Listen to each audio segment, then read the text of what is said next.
নমস্কার বন্ধুরা, আমি আজকে বানাচ্ছি চিলি পনির স্টিক। পনিরটাকে আমি এরকম ছোট ছোট কিউব করে কেটে নিয়েছি। এখানে টোটাল আমার 200 গ্রাম পনির আছে। যা আদা রসুন লঙ্কা একসঙ্গে আমি পেস্ট করে রেখেছি, সেই পেস্টটা আমি এই পনিরের মধ্যে দিয়ে দিচ্ছি। দিয়ে দিচ্ছি আমি 1 টেবিল চামচ সয়া সস, দিয়ে দিচ্ছি আমি হাফ টিস্পুন গোলমরিচ গুঁড়ো, দিয়ে দিচ্ছি স্বাদ অনুযায়ী লবণ। এবার সব জিনিসগুলো দিয়ে আমি পনিরে ভালো করে মাখিয়ে পনিরটাকে এখন রেস্টে রেখে দেবো 2 ঘন্টার জন্য। দেখো আমি পেঁয়াজগুলোকে এরকম করে চৌকো চৌকো করে কেটে নিয়েছি, ক্যাপসিকামটাও সেমভাবে কেটে নিয়েছি। আর এবারে আমি পনিরটাকে এইভাবে আমি একটা করে কাঠি নিয়েছি, পনিরটাকে আমি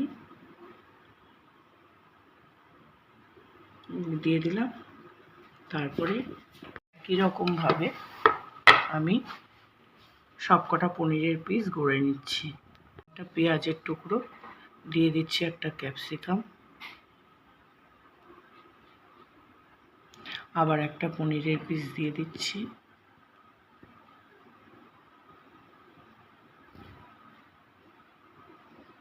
আবার সেমভাবে আবার একটা পেঁয়াজের পিস দিয়ে দিচ্ছি,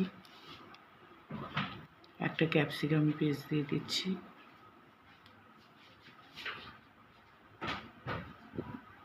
আবার একটা পনির দিয়ে দিচ্ছি।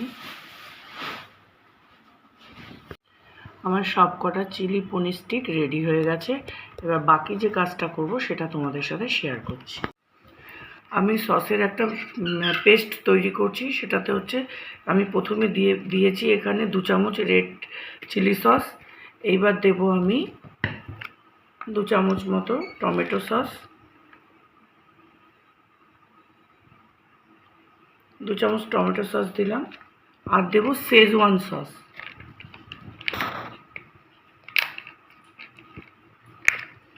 দিয়ে দিচ্ছি। শেজওয়ান সসটা আমি 2 চামচ পুরো দেবো না, ওটা 1 চামচ দিলাম।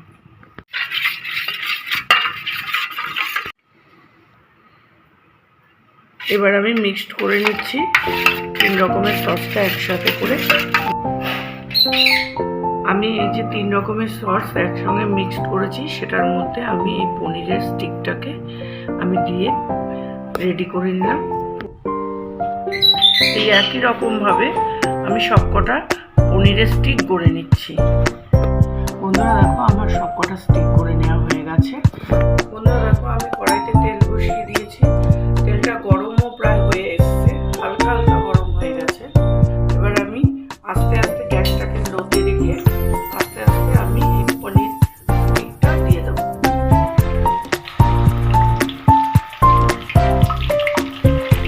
দেখো বন্ধুরা আমার চিলি পনির স্টিকটা রেডি হয়ে গেছে। এবার আমি এটাকে সার্ভ করে দিয়েছি। চিলি পনির স্টিক রেসিপিটা যদি ভালো লেগে থাকে তাহলে লাইক কমেন্ট শেয়ার করবে, নতুন বন্ধুরা সাবস্ক্রাইব করবে, এবং ফেসবুক থেকে যারা দেখছো তারা আমার পেজটাকে একটু ফলো করবে। তাহলে আজকে আমি আসবো আগামীকাল আবার অন্য কোনো একটা নতুন রেসিপি।